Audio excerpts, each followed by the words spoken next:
Hey, y'all, it's Andrea from Andrea Speaks TV. Thank you all so much for trusting me to bring you news and commentary you can use. Listen, y'all, it's nighttime, so you may not really be able to see me, but at least you can hear me. Listen, something else I was thinking about, right? Another reality that I want you to consider. Right here on the channel, I've talked a lot about food shortages, water shortages, supply chain crisis. In this video, I want to specifically talk about food shortages. And I want to use an example of something that occurs every year. Maybe you participate in this, maybe not. Think about Black Friday, y'all. Hold on. Excuse me. Sorry about it, y'all. I'm still getting over a sinus issue. Think about Black Friday. Now, maybe you haven't seen it personally. Now, for those who don't know, what are you talking about? Black Friday is normally the Friday after Thanksgiving. Thanksgiving traditionally in the U.S. is the fourth Thursday, I think, in every November, right? Well, Black Friday is the Friday right after Thanksgiving, and it's typically a day where many businesses see, large amounts, increased revenue, increased profit, right? They go into the black. Many stores, they have discounts, they have deals to entice consumers like you and I to go and spend our money there. That's Black Friday in a nutshell. However, maybe you have seen, or maybe you can recall news stories. If you haven't experienced it personally, I hope not, but maybe you have recalled news stories where people get into fights. They're fighting, grabbing televisions, running, trampling, people getting trampled over, worst case, people getting hurt, severely injured, all because people are rushing to get the last television, or one of the first to get this item that's on sale. It's just completely chaotic.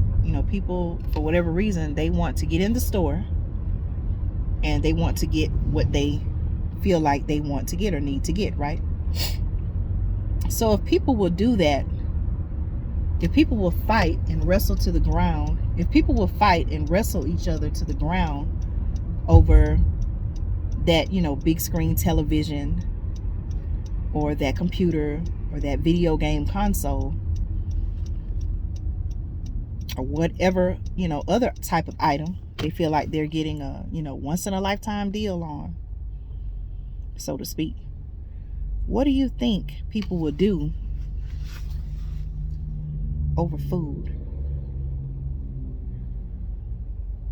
when there's only, limited food in the stores? If people will wrestle and fight each other to the ground, really hurt each other. In some cases, worst case scenario, some people may have even lost their life, during shopping during Black Friday. If people will act like that over a television, over getting a big screen television on Black Friday, imagine how they will act over the last loaf of bread, the last bag of sugar, the last case or cases of water in the store. How will people react over that? Do you really even, that last gallon of milk, the last dozen of eggs, the last bag of flour? What about frozen goods, frozen foods, fresh fruits, vegetables,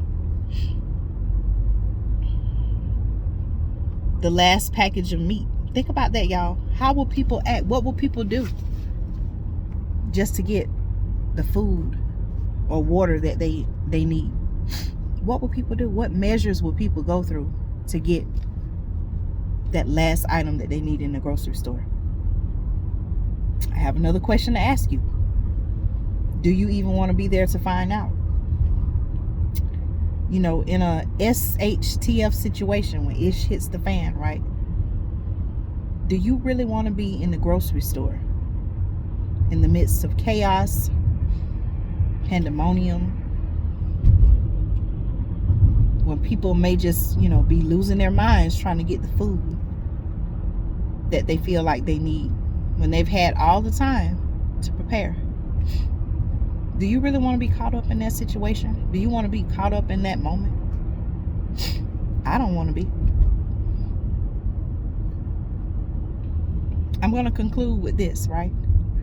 I want to encourage you, okay? Let that even be more motivation for you to prepare today. Getting your emergency food supply, your survival needs. Let that scenario, that picture that I just painted in your mind, right? That mental picture. Let that be even more of a motivation for you to prepare so that you and your family, your loved ones, those in your household, right? Those in your immediate household will have the things that they need to sustain, to live, survive through the times that are coming. Y'all don't understand that less food is being grown today in order to harvest tomorrow. What will the food supply look like in 2023? Y'all better get prepared today. Y'all better get prepared today, and do not forget to add water to your emergency food supply.